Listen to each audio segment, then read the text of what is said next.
두 번째는 받은 은혜를 기억해야 된다는 거예요. 왜 그렇죠? 하나님은 받은 은혜를 기억하는 자를 기뻐하시고 축복하시기 때문에 그런 거예요. 하나님이 사무엘 선지자에게 말씀하셨습니다. 너는 이새의 집에 가서 그의 아들들을 보고 내가 지명하는 자에게 기름을 부어 이스라엘의 왕으로 삼으라. 그래서 사무엘 선지자가 이새의 집으로 찾아갔습니다. 첫째 아들 엘리압을 보았습니다. 키가 훤칠하게 큽니다. 정말 잘생겼어요. 몇 마디 말을 나눠보니까 아주 똑소리나게 대답하는 것이 지혜가 충만하게 보였습니다. 아하, 과연 하나님께서 이 청년이 여기 있는 걸 아시고 나를 여기에 보내셨구나 하고 기름을 그의 머리에 부으려고 하는데, 그때 다급하게 하나님의 음성이 들렸습니다. 사무엘아, 사무엘아, 그 아이가 아니다. 사람은 외모를 보거니와 나 여호와는 마음의 중심을 보느니라. 둘째 아들이 지나갔습니다. 셋째 아들이 지나갔습니다. 이렇게 여섯째 아들까지 지나갔습니다. 하나님의 음성이 없었어요. 사무엘 선지자가 이새에게 묻습니다. 혹시 다른 아들은 없습니까? 아, 예, 저희 집에 막내 아들이 하나 있는데요, 얘가 좀 덜 떨어져가지고 그냥 목동일이나 하고 있는 애입니다. 신경 쓰지 마세요. 아니요, 저는 그 막내 아들이 오기 전까지 식사하지 않겠습니다. 빨리 불러오세요. 급하게 다윗을 불렀습니다. 다윗은 저쪽에서 더벅더벅 걸어오는데 온몸에 양털이 붙어 있는 거예요. 그런데 그 아이를 보는 순간 하나님의 음성이 들렸습니다. 사무엘아, 바로 저 아이다. 저 아이에게 기름을 부어라. 왜 하나님이 다윗을 찾아가셨을까요? 이스라엘이 거인 골리앗과 싸울 때였죠.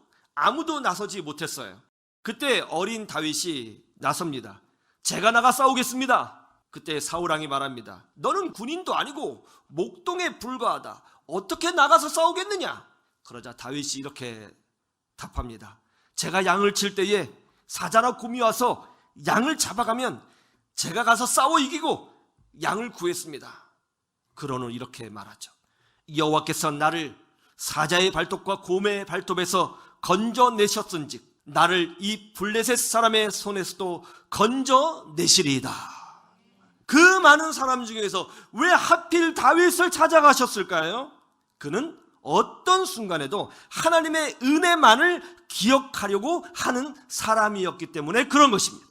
오늘날 믿음으로 산다고 하면서 조금만 삶의 위기가 오면, 조금만 삶의 어려움이 오면, 조금만 삶의 문제가 생기면 하나님께 받은 은혜는 싹 다 잊어버리고 하나님을 원망하고 부정적으로 생각하고 부정적으로 말하고 부정적으로 살려고 하는 사람들이 얼마나 많습니까?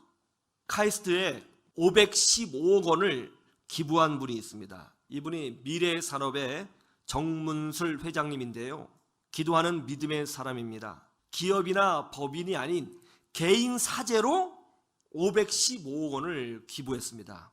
정문술 회장님이 카이스트에 515억 원을 기부하면서 내건 조건은 한 가지였습니다. 이 기부금의 집행을 카이스트의 이광형 교수에게 다 맡긴다는 거예요. 사람들은 어떻게 이렇게 큰 돈을 한 사람에게 맡길 수 있는가 궁금해했습니다. 그때 정문술 회장님이 이렇게 이야기를 했어요. 기술 연구가 안 돼서 사업이 힘들었습니다. 결국 회사가 큰 어려움을 겪게 되었습니다.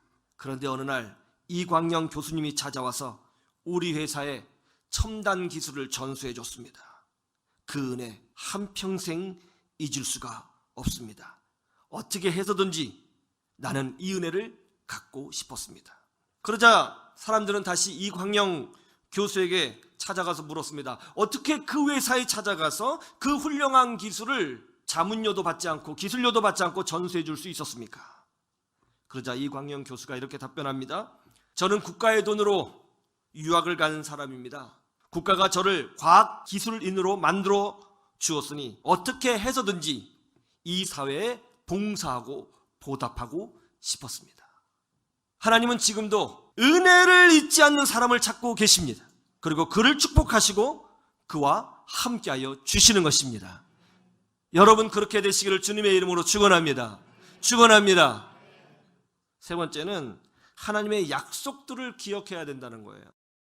오늘 여호수아가 르우벤 지파, 갓 지파, 그리고 므낫세 지파 중에서 절반 정도 되는 사람들, 즉 요단강 동편에 정착한 사람들을 향해서 그 말을 기억하라라고 명령했습니다. 그 의미가 뭐예요?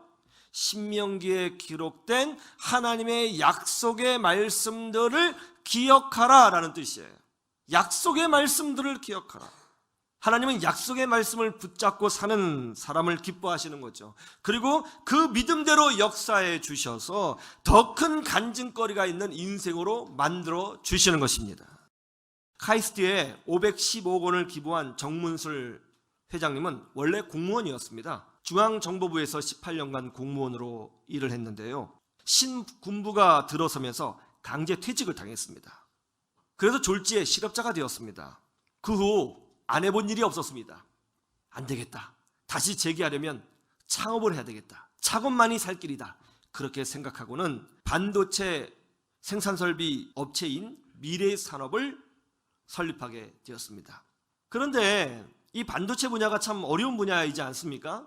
연구가 잘 되지 않아서 18억 원의 빚을 지고 회사가 부도가 났습니다. 빚을 갚을 능력이 없었습니다. 절망뿐이었어요. 가족들도 진짜 인생 밑바닥을 살게 되었습니다. 이렇게 비참하게 살 바에야 차라리 죽는 게 낫겠다. 그런 가족회의를 열어서 야, 우리 다 같이 죽자! 이렇게 비참하게 사느니 살아서 뭐하냐? 하고 이야기를 했습니다.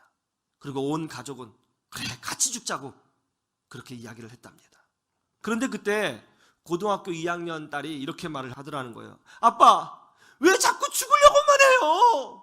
왜 자꾸 죽으려고 그래요? 우리도 교회에 한번 나가봐요. 그리고 목사님 말씀 한번 들어보자고요. 그렇게 말을 하더라는 거예요. 그런데 그 간청이 가슴을 때렸답니다. 그래, 어차피 죽을 인생인데 교회 한번 나가보자 하고 온 가족을 데리고 난생 처음으로 교회에 나가게 됐어요. 그런데 마침 말이죠, 목사님이 설교를 하셨는데 그 본문이 어디였냐면 욥기였습니다. 욥기의 고난이었어요. 이렇게 설교를 하셨다고 해요. 고난은 우리를 정금같이 단련해서 결국 하나님의 축복을 받게 하는 도구가 될 수 있습니다. 기회가 될 수 있습니다. 이 말씀을 듣는데 가슴속에서 뭔가 설명할 수 없는 울컥함, 뭔가 설명할 수 없는 어떤 은혜, 그것이 임하더라는 거예요. 고난이 축복의 기회가 될 수 있구나. 욥처럼 고난이 축복이 될 수 있구나. 그러면서 이분이요, 죽지 않고 다시 시작했습니다. 그때부터 신앙생활도 시작했고요, 기도하기 시작했습니다. 도전했습니다. 물론 어려웠죠. 힘들었죠. 그렇게 기도하면서 고난이 축복이 될 수 있다는 그 말씀 하나 붙들고 도전했어요. 그러던 중에 어느 날 카이스트에 이광영 교수가 찾아왔다는 거예요. 그리고 아낌없이, 조건 없이 지혜를 전수해 주었습니다. 그동안 행해왔던 기술 축적과 더불어 새로운 연구가 결합되어 회사가 일어서기 시작했습니다. 그래서 1999년도 한 해 순이익만 160억을 달성할 수 있었습니다. 그리고 그는 은퇴할 때에 카이스트에 515억 원을 기부하게 된 것이죠.